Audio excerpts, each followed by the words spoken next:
ایک سوال کہ یہ کہ ایک شخص نامعلوم افراد کی فائرنگ سے مارا گیا، کیا اسے شہید یا شہید ملت کہا جا سکتا ہے؟ شہید ملت ہے یہ کچھ اور ہے، شہید اور چیز ہے۔ ٹھیک ہے، شہید کہنا تو کوئی حرج نہیں ہے، یہ درست ہے۔ جو شخص اچانک موت اور جس کی آ جاتی ہے، زیادہ سے زیادہ اس کے ساتھ انشاءاللہ کہہ دیں۔ ہاں شہید ہے انشاءاللہ، اور اس کو کہنا چاہیے، کیونکہ نبی کریم صلی اللہ علیہ وسلم جو فہرست بتائی ہے شہداء کی، آپ نے صرف محاذ جنگ میں لڑنے والے کو شہید نہیں کہا، تو آپ نے اور بھی تفصیلات بتائیں۔ نے تو یہ تک بتایا کہ جو شخص جو ہے وہ پیٹ کی بیماری سے مرے وہ بھی شہید، اور آگ میں جل کے مرے وہ بھی شہید، جو ڈوب کر مرے وہ بھی شہید، مطلب مختلف قسم۔ لہٰذا اچانک موت بھی شہید، بچہ بچہ کی صورتحال میں یہ ساری چیزیں جتنی ہیں نا، ان کا تعلق ایمان کے ساتھ ہے اور عمل کے ساتھ ہے۔ ایسا نہیں ہے کہ کوئی شخص جو ہے وہ ایمان والا ہو چاہے نہ ہو، اچانک موت مرے تو وہ شہید ہو جائے گا، ایسا نہیں ہے۔ یہ سہولت اس کو ہے جو ایمان۔ اس طرح کی جتنی بات جس طرح یعنی بعض چیزوں کا تعلق زمان و مکان سے ہے، فلاں مہینے میں فوت ہوا، فلاں دن میں فوت ہوا، فلاں گھڑی میں فوت ہوا، فلاں جگہ میں فوت ہوا، یہ مختلف۔ نبی پاک صلی اللہ علیہ وسلم فرمایا جو شخص کر سکے تو اپنی موت وہ کوشش کرے کہ اس کی موت مدینہ منورہ میں آئے۔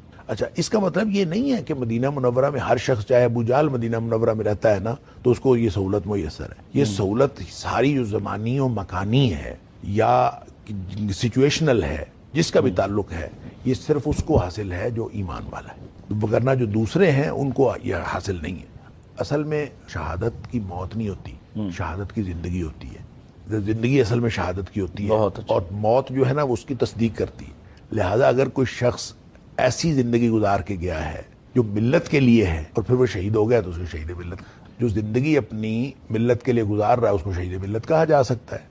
جو زندگی اپنے لیے گزار رہا ہے اس کو صرف آپ شہید کہیں گے، جو شہید خاندان کے لیے زندگی گزار رہا ہے اس کو شہید خاندان کہہ دیں گے۔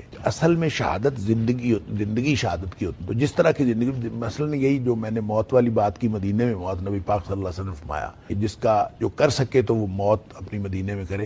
موت کسی کے ہاتھ میں ہے؟ موت تو کسی کے ہاتھ میں نہیں ہے، کسی کو نہیں پتا، زندگی ہاتھ میں ہے، لہذا زندگی وہاں کر سکتا ہے۔ اس کا مطلب یہ ہے کہ نبی پاک صلی اللہ علیہ وسلم نے یہ فرمایا ہے کہ زندگی مدینے میں گزارو، تو آدمی زندگی گزار سکتا ہے، تو اس کا مطلب ہے شہادت مدینے میں بھی زندگی ہے، موت نہیں ہے۔ موت تو اللہ کے ہاتھ میں ہے۔ بہت سارے لوگ زندگی ساری مدینہ میں گزارتے ہیں، موت کے وقت وہ کسی جگہ باہر نکلے ہوئے ہوتے ہیں۔ تو یہ اللہ کا کرم ہے، جو مدینے میں جس کی موت آ جائے، یہ اللہ کا کرم ہے۔ لہٰذا اصل میں جو ہمارے ہاتھ میں ہے، جو ہمیں کہا جا رہا ہے، وہ زندگی مدینے میں گزارنے کے لیے۔ اسی طرح شہادت کی زندگی گزاریں گے تو موت شہادت کی ہوگی، اور اس لیے جس طرح کی زندگی ہوگی اس طرح کا آپ اس کو کہہ سکتے ہیں۔ یہ تو القابات ہمارے دیے ہوئے القابات ہیں نا، اللہ کے ہاں کیا ہے وہ اللہ تعالیٰ کو معلوم۔